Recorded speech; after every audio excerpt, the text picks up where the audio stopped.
రైతు రుణమాఫీపై కేటీఆర్ చేసిన విమర్శలకు సీఎం రేవంత్ రెడ్డి కౌంటర్ ఇచ్చారు. రుణమాఫీ అమలుపై చర్చకు సిద్ధమన్నారు.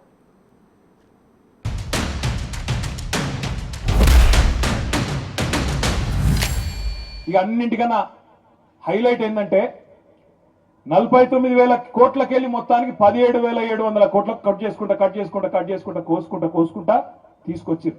మేమందరం ఏమనుకున్నాం, 17,000 కోట్లు నిజంగానే పడ్డాయేమో అకౌంట్లో అని మేము అనుకున్నాం. ఉప ముఖ్యమంత్రి బట్టి విక్రమార్క గారు సావు కబురు సల్లగా చెప్పిండు.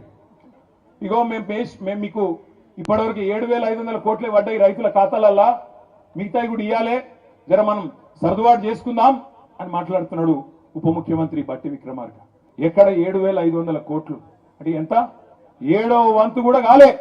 కానీ సిగ్గులేని ముఖ్యమంత్రి, సిగ్గులేని ప్రభుత్వం ఇవాళ రైతులను మోసం చేసే క్రమంలో, ఇక్కడికే దీన్ని ఖతం చేసే క్రమంలో ఆలోచన చేస్తా ఉన్నారు.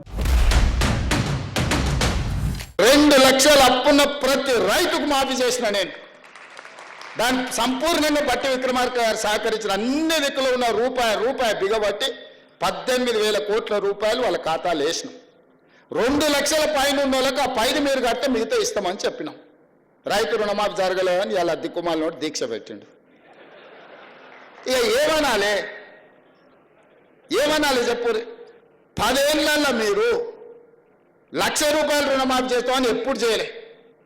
2018 నుంచి 2023 వరకు వాళ్ళు 5 ఏళ్లలో చేసిన రుణమాఫీ 11,000 కోట్లు. 25 రోజుల్లో మేము చేసిన రుణమాఫీ 18,000 కోట్లు. చర్చిద్దామా చెప్పండి, అన్ని వివరాలు ఇస్తా. ఇవాళ ఎవరికి రుణమాఫీ జరగలేదు అంటే 2 లక్షల పైన ఉన్న రైతులకు రుణమాఫీ జరగలేదు. ఆ పైన ఉన్నది బ్యాంకుల గట్టూరి, మిగతాది మేము ఇస్తాం.